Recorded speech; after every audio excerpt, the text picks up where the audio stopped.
안녕하세요. 전 DI팀의 엄태욱이고요. 오늘 그 스칼링이라고 하는 빅데이터 프로그래밍을 스칼라로 하는 방법에 대해서 앞에 마스터님보다는 덜 자세하고 약간 인트로덕션에 가까운 내용으로 소개를 해볼까 합니다.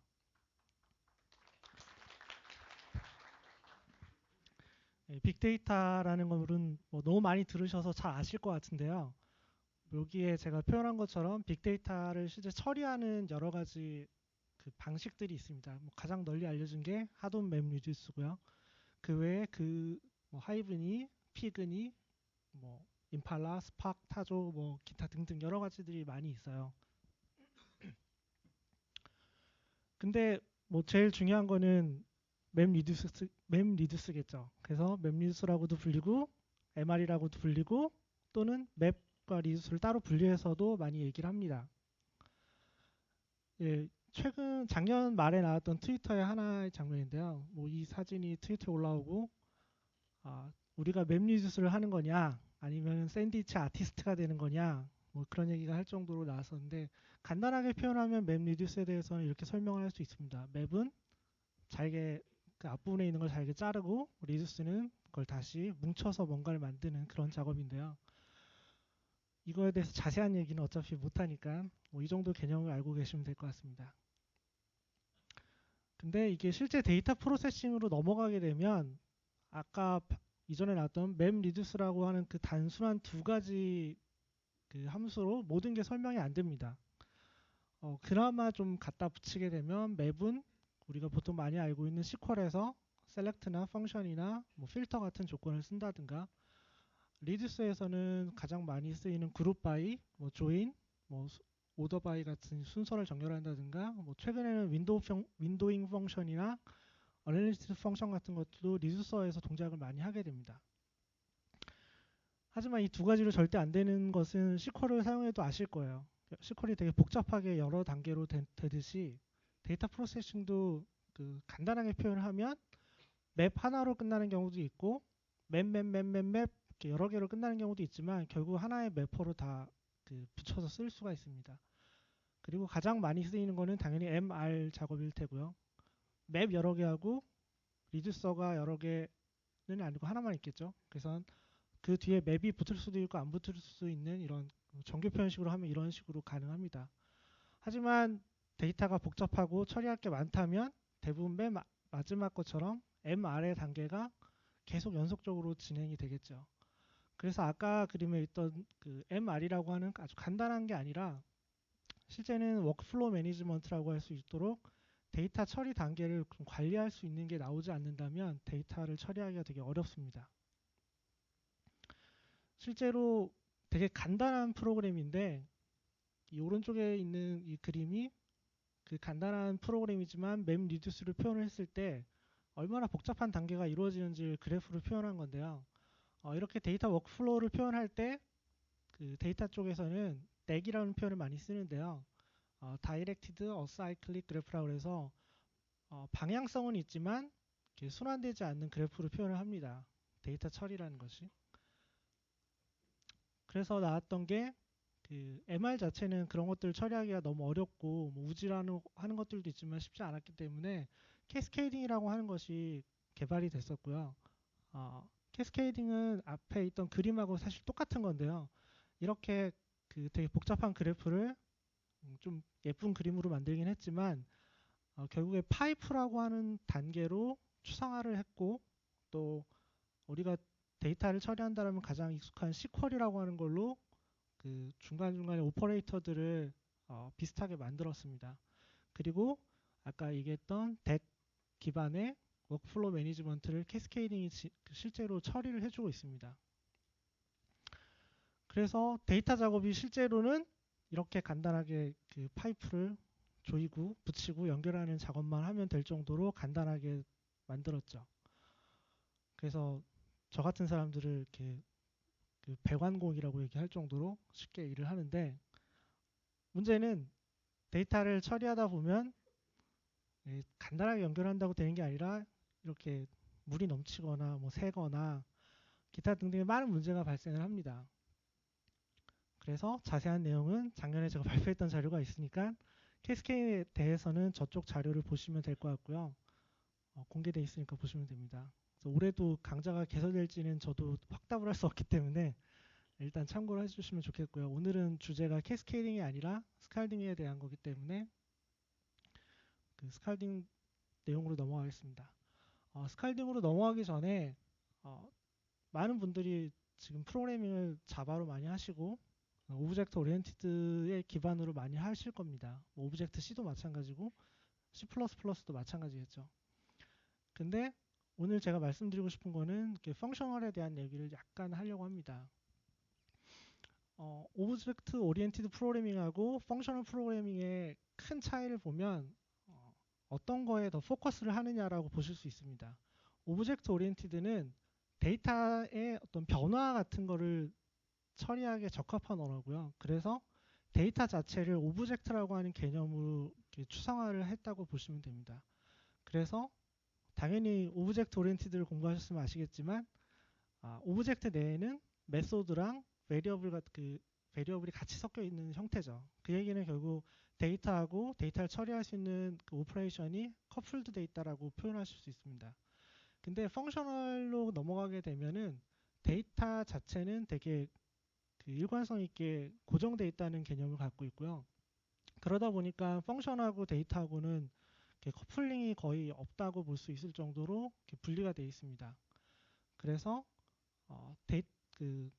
실제 모델 자체도 펑션에 더 포커스가 되어 있고 데이터 자체에 대해서는 잘 정의가 되어 있겠지, 뭐 이런 식으로 좀 오브젝트 오리엔티드하고 다른 개념을 갖고 있고요.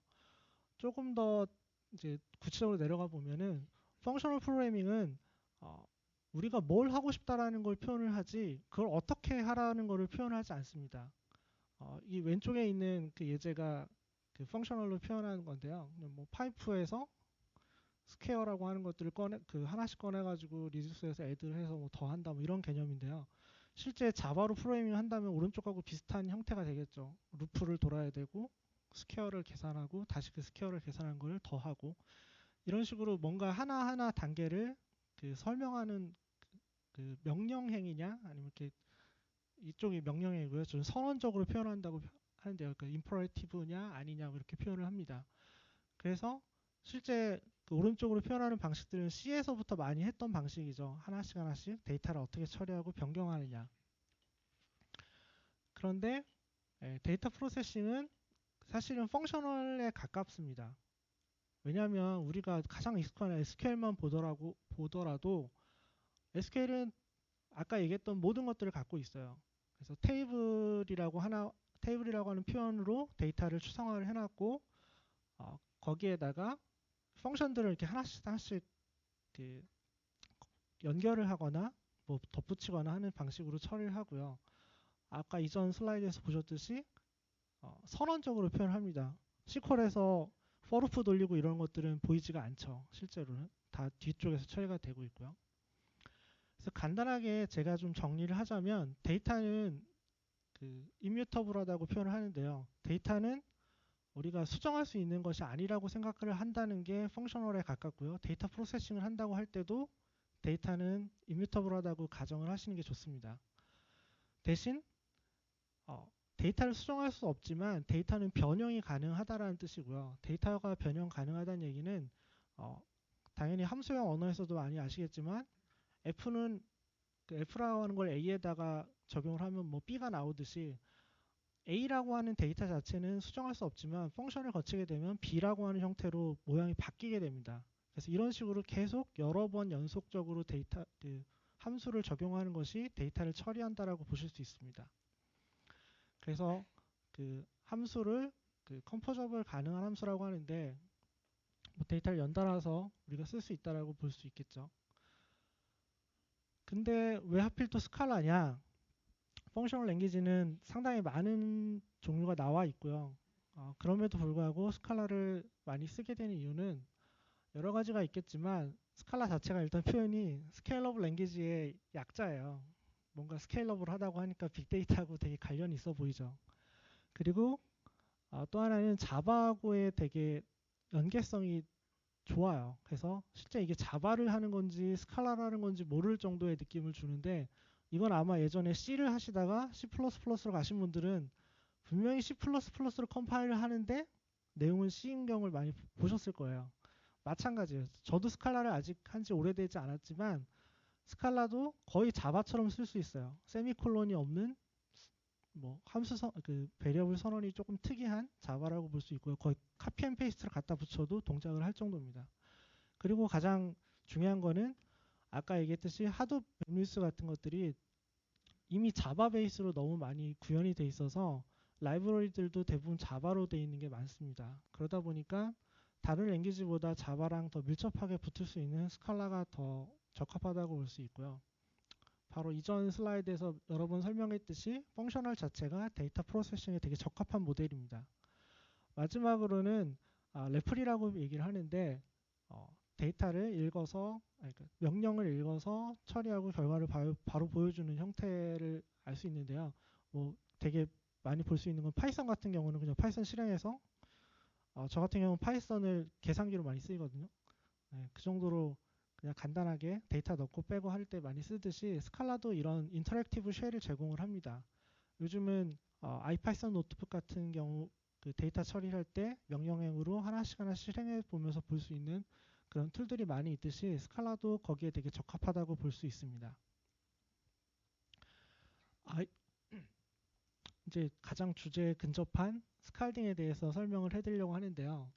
스칼딩은 아까 맨 처음에 얘기했듯이 결국에 맨 밑에 데이터는 HDFS라는 곳에 저장이 돼 있고 거기에서 데이터 처리는 맵리듀스라고 하는 프레임워크를 사용을 합니다. 그 위에 있는 게 그 이전에 잠깐 설명드렸던 캐스케이딩이고요. 캐스케이딩이 맵리듀스 잡을 실제로 만들어주는 역할을 하고 워크플로우 관리까지도 해줍니다. 이 위에 또 스칼딩이라고 한 레이어를 더 덧댄 형태가 되고요. 스칼딩은 결국에는 캐스케이딩의 스칼라 DSL이라고 보시면 됩니다. 그래서 스칼라를 쓰고 있지만 결국에 최종 잡들이나 이런 것들은 자바로 해서 MR 위에서 돌게 되는 형태고요. 스칼딩을 쓰게 되면 좋은 점은 스칼라의 장점을 많이 쓸 수 있기 때문에 되게 심플하게 그 프로그래밍을 할 수 있고 되게 압축적으로 표현이 가능합니다. 스칼딩은 트위터에서 만들어서 지금 많은 회사들에서도 사용을 하고 있고 트위터는 스칼딩뿐만 아니라 스칼라로 쓸 수 있는 많은 라이브러리들을 배포하는 그 회사 중에 하나라고 볼 수 있습니다. 예, 저도 마스터님처럼 라이브로 뭔가 보여주면 좋겠지만 시간이 분명히 촉박할 거라 예상을 하고 그냥 예제로만 좀 보여드리겠는데요.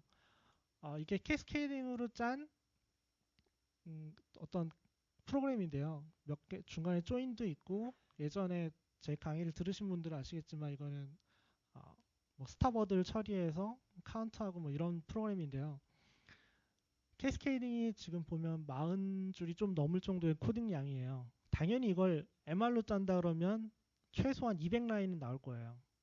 하지만 그 핵심 부분은 거의 없는 껍데기를 많이 작성해야 되는 문제가 발생을 하는데요.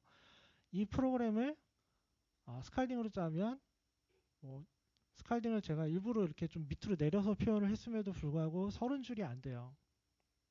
그리고 메인도 있고 뭐 이런 것들 다 포함했어도 이 정도인데 이렇게 딱 보시면 뭐 표현 좀 줄어들고 뭐 그렇게 큰 차이가 없는데 라는 느낌이 드실 겁니다. 근데 여기서 제일 중요한 거는 저 중간에 있는 스크럽 함수인데요. 저 함수가 사실 앞 슬라이드에 없습니다. 왜냐하면 앞 슬라이드에서는 다른 파일에 이렇게 UDF라고 하는 펑션을 새로 짜야 되는데요. 이것도 비교를 해보면 앞에서 세 줄이죠. 펑션 실제로는 한 줄이죠. 펑션의 내용을 작성하는 거는. 근데 뒤에서 이걸 자바로 캐스케딩으로 짠다고 하면은 뭐 20줄이 넘는 별거 아닌데 20줄이 넘는 작업을 하게 됩니다. 이거를 또 MR로 짠다고 하면 최소한 50줄은 될 거예요. 그래서 이렇게 UDF 같은 거를 쓰는 것도 간단하게 표현을 가능하고요. 근데 이 UDF에 문제가 많이 있습니다. 저도 어떤 슬라이드에서 베껴온 건데 만약에 당신이 UDF를 짜는데 많은 시간을 들이고 있다면 뭔가 잘못되고 있는 거다. 뭐 그런 얘기고요.